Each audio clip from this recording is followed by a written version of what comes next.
So bring your kayaks to work. Of course, stores are going to run out of supplies. That's why we recommend we have at least a 2-week supply of water and food. Utilities are going to be all down. Electricity, water, sewage systems. How are you going to get money? ATM machines are not going to be working. So whenever I go to the store and I get change, I keep the 1s and 5s and 10s, and I stash them in my, my emergency kit. I can't tell you how much money you're going to need, but just keep a good supply of small bills, because you are going to be your own ATM machine. Gas stations, I always keep a half a tank of gas in my car. Hospitals are going to be overwhelmed. You are really going to be your own healthcare provider, so that's why we try to get everybody, all the neighborhoods, to take first aid classes. Now, in a real emergency, you can't go to your hub, and they will send somebody in for you. So it might even be by boat or helicopter. Internet, phone, cable, TVs are not going to work. Okay, in terms of internet, your phone, how do you think you're going to keep it powered?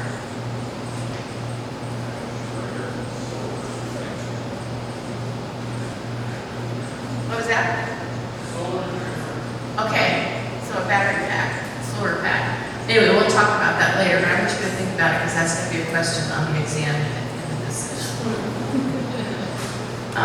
First responders are not going to be able to come and help you. Now you're going to see, ambulances and fire trucks going by you, and what they do is they do a windshield analysis and they go to the big public spaces first. So they're really going to be doing damage appraisals first. So the emergency responders are not going to be able to respond to you. So we really tell people do not call 911. If you call 911, all the system's going to totally break down.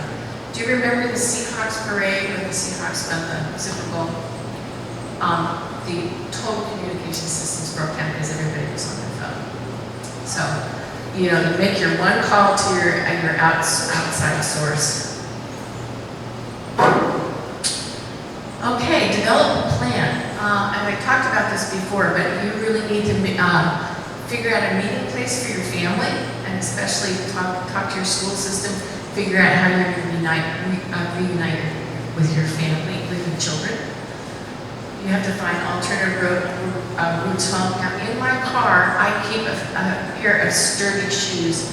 You should also keep a pair of sturdy shoes. Like, if this happens today, you have your sandals, you're going to have a problem because there's going to be a lot of glass. There's going to be a lot of, very difficult terrain. So I would, for your emergency kit here in the office, I would have a good pair of sturdy shoes and sturdy shoes in your car. Know the plan for your children's school and for work, and what are you going to do if you have no electricity? I think we've had enough power outages in Seattle, so everybody is pretty prepared on how to deal without electricity. And what if you have no water service? Now, going back to electricity, do you think candles would be safe? Yes. Yeah. So you really need to have a non-flammable source of electricity. And what if you have no water service? Again, 1 gallon per person per day. I'm going to show you a couple of things here. Break up the PowerPoint board. This is a really cool, it's from the American Red Cross, and it's called Blackout Buddy. You can get this online, and you plug it into your outlets, and it will go on when the lights go off, when you lose power. And I'm not sure how long it lasts. I think it lasts, a couple of hours, enough for you to find your other sources of light. I have a headlamp in my car, in my office, and in my phone. Now, this is my little headlamp. I would really recommend headlamps so your hands are free. But this is a cool, appropriate technology lantern. Now, when you buy water, if you buy water bottles, you want to buy gallon water bottles for your water storage, get something thick like this. Don't get that thin stuff because if you drop it, it'll just water all over the place.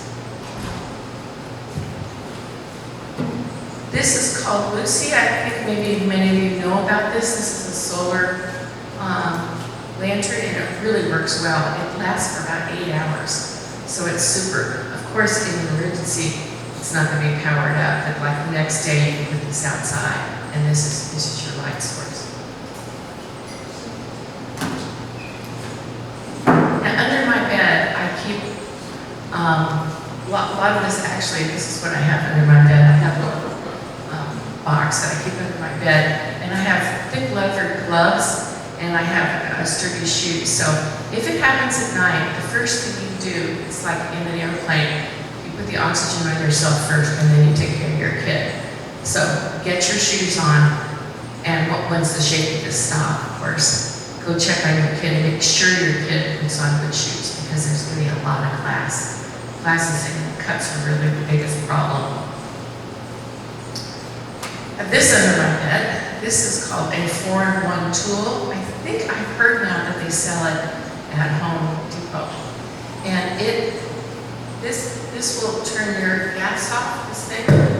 This will turn your water off, and this will get you out of the bind. You can pry yourself out.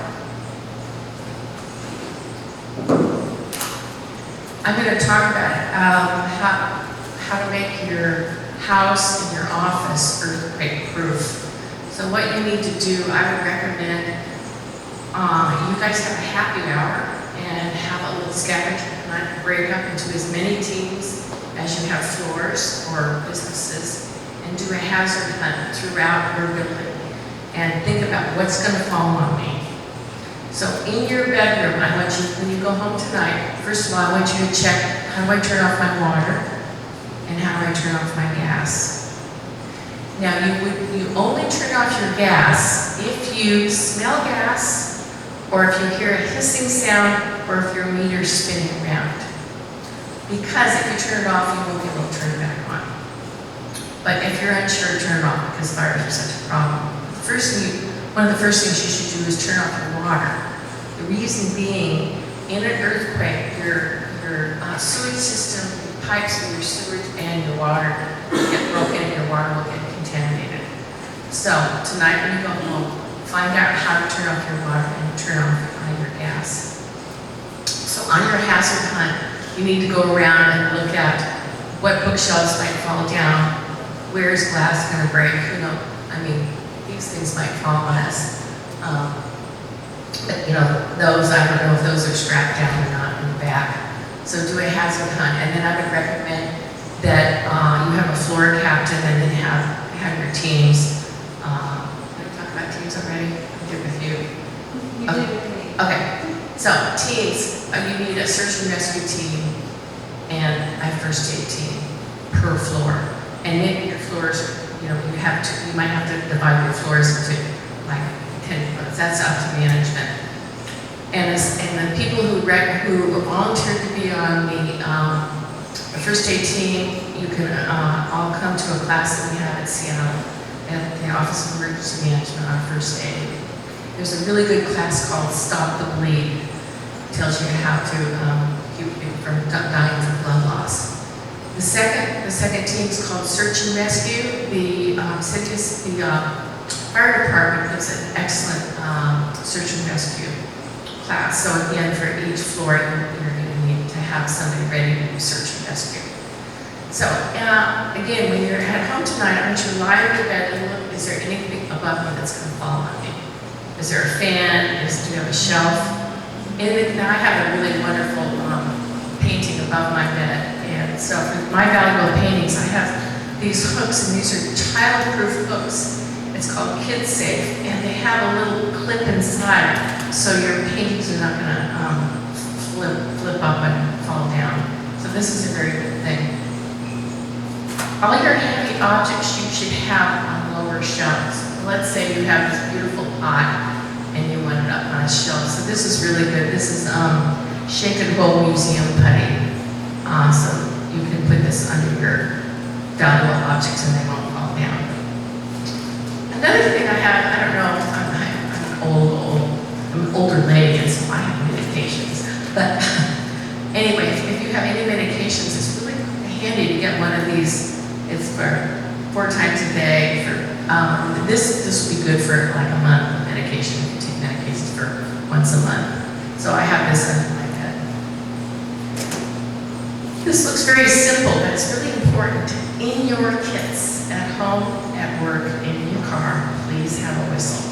Because if you get stuck under debris, how long are you going to be able to help? So a whistle is, if you can get to it, a whistle is a very good thing to have. Okay, and more on my show and tell thing is water supply.